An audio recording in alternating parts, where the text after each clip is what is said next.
इस पात्र में है क्या? आप सबको मालूम होगा, आप सबके स्मरण में होगा कि शंकर भगवान को जब धतूरा चढ़ाया जाता है, धतूरा देखा है आप लोगों ने? जम के बोलो जरा, देखा है? तो कांटे कांटे होते हैं। शंकर भगवान को जब भी धतूरा चढ़ाया जाता है, शिव जी को जब भी धतूरा दिया जाता है, तो धतूरा चढ़ाते समय नंदीकेश्वर शिव का नाम लिया जाता है। बेलपत्री आप चढ़ा रहे हैं, आप जो भी जप करें, स्मरण करें, वो आपके ऊपर है। आप चावल चढ़ा रहे हैं, वो आपके ऊपर निर्भर है। फूल चढ़ा रहे हैं, वो आपके ऊपर निर्भर है। पर जब हम भगवान शंकर का अभिषेक कर रहे हैं, पूजन कर रहे हैं, शिव मंदिर में जा रहे हैं, आपको कहीं से एक धतूरा मिल गया, कोई कामना है आपकी, धतूरा भी कई बार कामनाओं से चढ़ाया जाता है। तो धतूरा जब हम चढ़ा रहे हैं, शंकर को समर्पित कर रहे हैं, तो नंदीकेश्वर भगवान का नाम लेकर, नंदीकेश्वर शिव का नाम लेकर चढ़ाए, मतलब नंदी की आज्ञा लेकर कि हम ये धतूरा शंकर भगवान को दे रहे हैं। और हमारा विश्वास कहता है कि नंदी, हमारी जो दुख है, हमारी जो समस्या है, हमारी जो तकलीफ है, जब मैं धतूरा बाबा को चढ़ाऊंगी, नंदी तेरे से आज्ञा लेकर चढ़ा रही हूँ, जिससे ये धतूरा मैं जब शंकर को चढ़ाऊंगी, तो नंदी मेरे दुख को मिटाने के लिए तो भोले बाबा को अपनी पीठ पर बिठाकर मेरे दरवाजे तक लेकर आएगा, इसलिए तेरी साक्षी में चढ़ा रही हूं। ये धतूरा मैं तेरी साक्षी में चढ़ा रही हूं, ये धतूरा मैं तेरी साक्षी में दे रही हूं।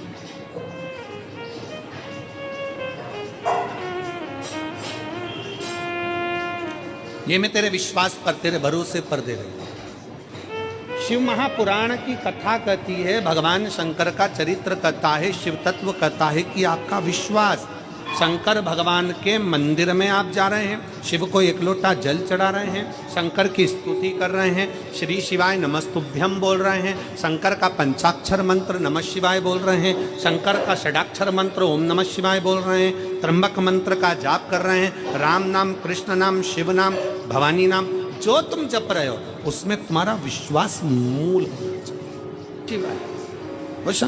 एक विश्वास, शंकर को भव कहा गया, शंकर को भव। आप शंकर की भक्ति में अगर डूबे हो, शिव का एक नाम है भव। भव का मतलब है सबको सम देखना, सबको श्रेष्ठ देखना, सबको सुखी देखना, सबका कल्याण करना, सबको उत्तमता में देखना। किसी का रोग है, अपनी ओर खींच लेना, किसी की तकलीफ है, अपनी ओर खींच लेना, किसी को कष्ट है, अपनी ओर खींच लेना। शिव महापुराण की कथा कहती है, जब हम भगवान शंकर के मंदिर में एक लोटा जल चढ़ाने के लिए आतुर होते हैं, शंकर के मंदिर में एक लोटा जल लेकर जब अपने घर से निकलकर शंकर के मंदिर तक पहुंचते हैं, हमारे भीतर के ना जाने कितने कितने पाप, कितने कितने कष्ट, कितने कितने रोग, कितनी कितनी बीमारियां अपने आप मिट जाती हैं।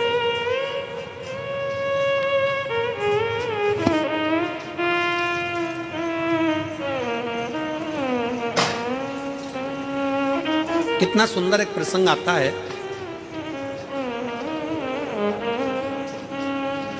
घर का माहौल ठीक करने में सबसे बड़ी जवाबदारी होती है घर के पितरों की। किनकी? जम के बोलो जरा, पितरों की। पितर कौन? जो प्राण छोड़कर चले गए। घर के माहौल को ठीक करने में सबसे बड़ी जवाबदारी होती है पितरों की।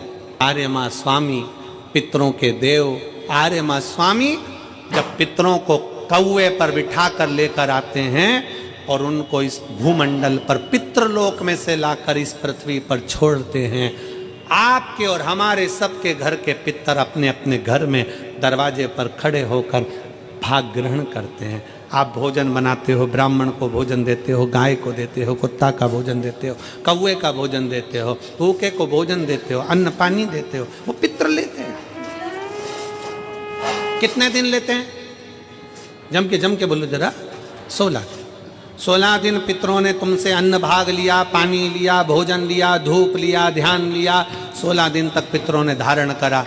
पितर 16वें दिन यहाँ से जाने लगते हैं। जब पितर जाते हैं, उस समय पर जाते हुए पितरों के सामने आर्य मां स्वामी खड़े होते हैं, पितरों के देवता, और कहते हैं, पितरों तुम्हें 16 दिन तुमने इनके घर का भाग ग्रहण करा है, 16 दिन तक तुमने इनके घर का खाया है, तो तुम इनको वर्ष भर सुखी रहने का वर देकर जाइए,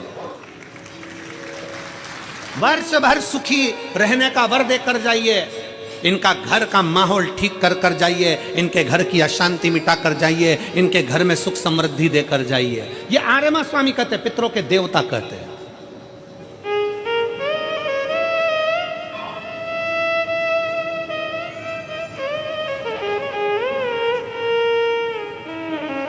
तब पितर कहते हैं कि हम इनको वर्ष भर का इतना सारा फल नहीं दे पाएंगे, पर एक बात जरूर है, एक बात जरूर है। पितर कहते हैं अगर शंकर साक्षी दे तो हम इनको वर्ष भर का फल देकर जाएंगे। शिव साक्षी दे, शंकर साक्षी दे। इसलिए शिव महापुराण में लिखा है, मंगलवार का व्रत कर लो, शुक्रवार का व्रत कर लो, गुरुवार का व्रत कर लो, बुधवार का व्रत कर लो, चतुर्थी का व्रत कर लो। सारे व्रत, दुनिया के जितने व्रत होते हैं, तीज, चतुर्थी, छठ, जितने व्रत करना है कर लो। सारे व्रत का फल देवता कब देते हैं? अगर देवी का व्रत करोगे तो भी शंकर के बिना वो फल आपको नहीं मिल सकता। बृहस्पतिवार का व्रत करोगे तो भी शिव के बिना नहीं मिल सकता। शुक्रवार का व्रत करोगे तो भी शंकर के बिना नहीं मिल सकता। सारे व्रत का फल कब मिलता है? किसी भी देवता का व्रत करो पर फल कब मिलेगा? जब शंकर भगवान की आज्ञा होगी, क्योंकि मृत्यु लोक का देव अधिदेव महादेव है।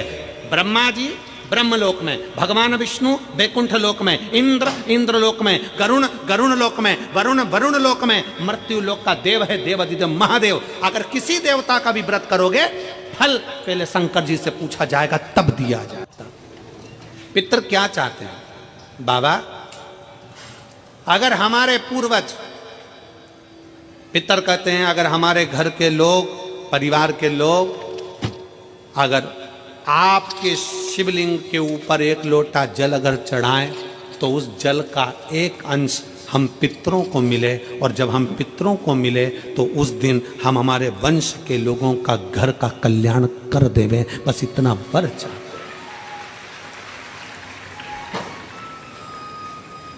शिव महापुराण की कथा कहती है, शंकर भगवान को जब घर में से एक लोटा जल लेकर निकलते हो ना, जब शिव को एक लोटा जल चढ़ाते हो ना, उसका एक अंश पितरों को मिलता है।